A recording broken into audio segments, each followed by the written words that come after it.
অবশেষে চালাকিটা হয়েছে, যোগ্যদের তালিকা প্রকাশিত হয়নি, ডিআর কাছে গোপনে পাঠিয়ে দেওয়া হয়েছে। একটি শ্রেণী, একটি গোষ্ঠী খেতে না পেলেও বেঁচে থাকে যদি তাদের মর্যাদা থাকে। হ্যাঁ, আপনি মর্যাদাটাই বেঁচে দিচ্ছেন তাদের। লাথি মারার কথা বলছে কারা? এর চেয়ে বড় লাথি আর কি হতে পারে একটা কমিটির জন্য? 31শে ডিসেম্বর 2025-এর পর তাদের ফাঁসি। শিক্ষা তলিয়ে গেল, হারিয়ে গেল, পচে গেল। স্যার, রাজ্যের মুখ্যমন্ত্রী রাজ্যের শিক্ষক এবং অশিক্ষক কর্মী যাদের চাকরি চলে গেছে তাদের জন্য ভাতার ঘোষণা করলেন। স্যার, এই ভাতা প্রসঙ্গে স্যার কি বলবেন? আচ্ছা, আমি যতটুকু জানি ওদেরকে শিক্ষাঙ্গনে যেতে হবে না, তাই তো? মানে কাজ করতে যাবে না, শুধু ভাতাটা নেবে। মানে ওদের কারো 40-50 হাজার টাকা বেতনের কথা, ওটা পার্মানেন্ট জব। তো ওরা পার্মানেন্ট জবটা হারালো, আর 50,000 টাকাটা হয়ে গেল 25,000 টাকা, আর 40,000 টাকাটা হয়ে গেল 20,000 টাকা। খুব সুন্দর, একে বলে উন্নয়ন, এগিয়ে থাকার একটা বড় উদাহরণ। আর যারা কাঁকর আর চাল দুজনেই সমান, যারা যোগ্য তাদের দুঃখ কম হবে, আর যারা অযোগ্য তাদের মুচকি মুচকি হাসি হবে। যে কোনো কাজকর্ম না করে 20-25 পেলাম, অন্য কোনো কাজকর্ম করব। পার্টির ক্যাডার হওয়ার চেয়ে বড় কাজ অবশ্য কিচ্ছু নেই। সিভিক টিভিক জাতীয়, সিভিকের চেয়ে কিন্তু বেটার। সিভিকদের কাজ করতে হয়, জানেন, কাজ করতে হয়। শুধু মাননীয়কে একটা কথা জিজ্ঞাসা করি, আচ্ছা এই টিচিংটা, এই নন টিচিংটা, গ্রুপ ডি গ্রুপ সি, এরা তো স্কুলে কাজ করতে যেত না, ভ্যান না বাঁচতে যেত? কাজ করতে যেত। কেউ ঘন্টা বাজাতো, আর কেউ অফিসের কাগজপত্র নিয়ে ডিল করতো, হিসাব নিকাশটা দেখতো, কম্পিউটারের কাজগুলো করতো। গ্রুপ সির কাজ বলছে, গ্রুপ ডির কাজ গ্রুপ ডি করে আছে। তাহলে এই কাজগুলো তো হলো না, এই কাজগুলো করবে কে?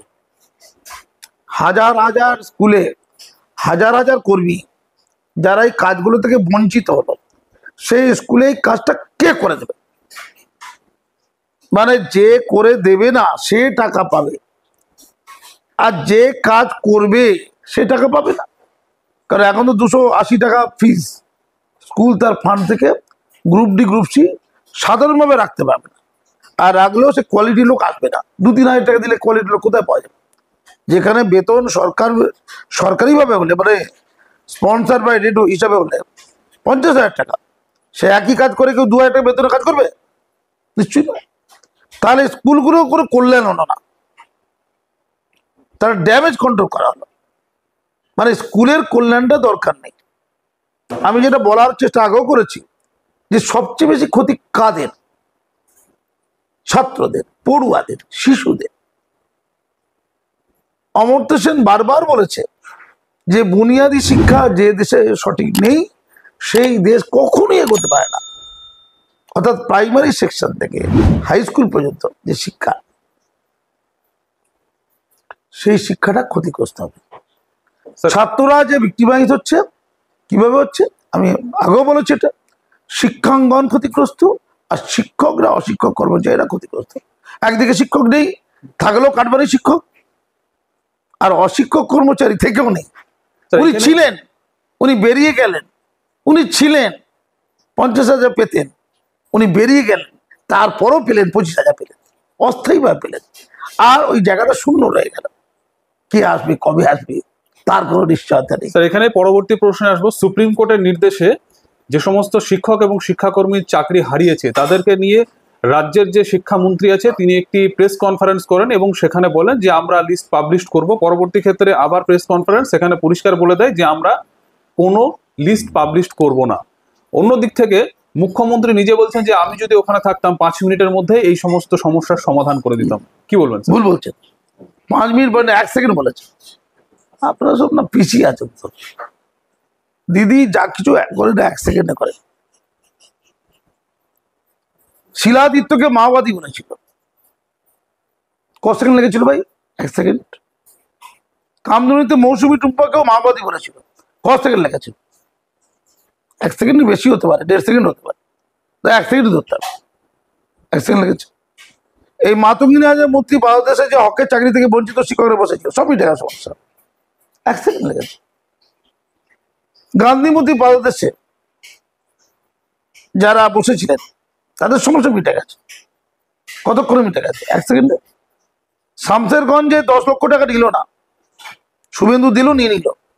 হিন্দু দুটো পরিবার যা মারা গেছে, হিন্দু পরিবারে যে দুজন মারা গেছে, সমস্যা মিটে গেল তো। শুভেন্দু হাতে দিয়ে দিল, নিজে না দিয়ে শুভেন্দু হাতে দিয়ে দিল।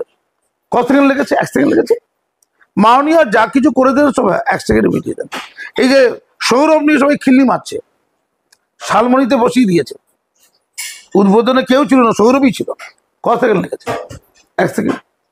তো মাননীয় যে কাজটা করলেন, এই অর্ডারটা পাস করে দাও। কোনটা? আমি যেটা বলেছিলাম 10 দিন 15 দিন 20 দিন আগে থেকে, যে প্রথমে যোগ্যদের তালিকা তৈরি করতে হবে, তৈরি করে তালিকা দিতে হবে কাকে? ডিআই গুলোকে। ডিআই গুলো সেই অনুযায়ী দিতে হবে কাদের? স্কুলগুলোকে স্যালারি করার জন্য।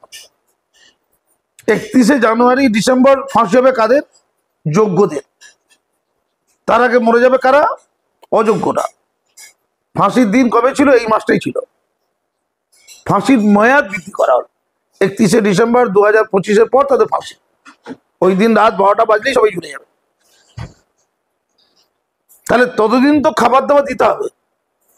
ততদিন খাবার দাবার দিতে গেলে যদি যোগ্য অযোগ্য নির্ধারণ না করা হয়, তাহলে তো আদালত অবমাননায় পড়ে যাবে। সবাইকে যদি বেতন দিয়ে দেয়, সে দায় হেডমাস্টার নেবে কেন? হেডমাস্টাররা অনেকে বেতন 20-22 তারিখ পর্যন্ত করতে পারেনি। বেতন 10 তারিখে, প্রতি মাসের 10 তারিখের মধ্যে বেতনের জন্য রিকুয়েশন করতে হয়। আমি বলেছিলাম যে ইমিডিয়েটলি আপনারা ডিআইপিসে পাঠান আর তালিকা প্রকাশ করুন যোগ্যদের, নাহলে তো কখনোই বেতন করা যাবে না। বেতনই হবে না তো কারো। যারা সাধারণ শিক্ষক তাদেরও বেতন হবে না, আমাদেরও বেতন হবে না। অবশেষে চালাকিটা হয়েছে, যোগ্যদের তালিকা প্রকাশিত হয়নি, ডিআর কাছে গোপনে পাঠিয়ে দেওয়া হয়েছে। আস্তে আস্তে প্রকাশিত হয়ে যাবে, প্রত্যেক জেলা ডিআর কাছ থেকে তথ্য পেলেই তো হয়ে যাবে। ডিআই গুলো স্কুলগুলোকে বলে দিয়েছে যে যোগ্যদের এই 4 লোক থাকবে আর এই লোক বাদ যাবে, সেই অনুযায়ী বিতাক, সেই অনুযায়ী স্যালারি হচ্ছে। জানি না স্যালারিটা কবে হবে, কিন্তু ইতিমধ্যে কিছু লোক জেনে গেছে। 26,000 শিক্ষকদের আন্দোলনে যারা নেতা ছিল তারা অনেকে অযোগ্যতার তালিকা পড়ে গেছে। আর ববিতা যোগ্য ছিল, আবার হঠাৎ করে অযোগ্য হয়ে গেছে। ববিতা 3বার যোগ্য হয়েছে আর 3বার অযোগ্য হয়েছে। এমন আজব পৃথিবী, এমন সরকারি নির্দেশ, এমন আজব সরকারি নির্দেশ এবং কোর্টের নির্দেশ, আজব অবস্থা কোথাও দেখিনি। ফলস্বরূপ পুরোটা পাগলামি। আর যারা group D group C, court বলছে, সুপ্রিম কোর্ট, যে তাদের 40 থেকে 50 বা 60% যোগ্য, বাকিটা অযোগ্য, সংখ্যাটা বেশি অযোগ্যতা। কিন্তু যারা যোগ্য তাদের সাথে কথা হয়েছে। আবার আমি ওদের ধর্নামঞ্চে গিয়েছিলাম, ওদের কান্নায় কান্না মিলিয়েছিলাম। ওরা আজও ফোন করা হয় যে স্যার আমরা তো যোগ্য ছিলাম, স্যার প্রমাণ করুক আমরা অযোগ্য, আমরা টেন্টেড নই, আমরা বাদ যাবো। সুপ্রিম কোর্টকে বলি, মাননীয় আদালত, আপনি তো বলছেন যে ওদের মধ্যে একটা অংশ যোগ্য আছে, পুরো বাদ যাবে। চায় তার শিক্ষকদের বাদ দিয়ে দেবে পুরোটা। শিক্ষক কর্মচারী কি গরিব বলে নাকি? দেখতে খারাপ? শিক্ষাধিকার মানটা একটু কম নাকি তার জন্য?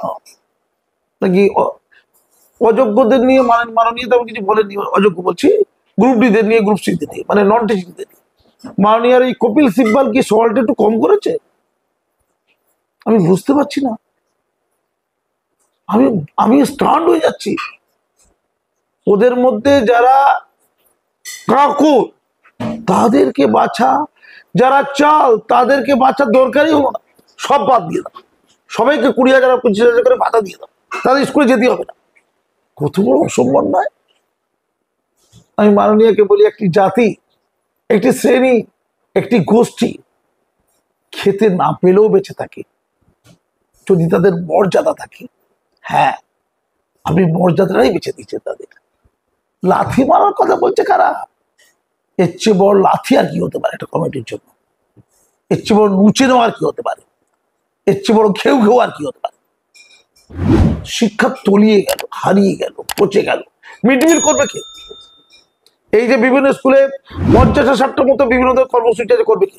কিন্তু নন টিচিং দায়িত্ব নিয়ে হেডমাস্টার একলা করবে? জুতো সেলাই থেকে চণ্ডীবাদ হেডমাস্টার এগুলো করবে, তারপরে তাকে ছোট্টখাট্টো ইস্যু নিয়ে ব্যস্ত করে দেবেন। চালাকি হচ্ছে সব।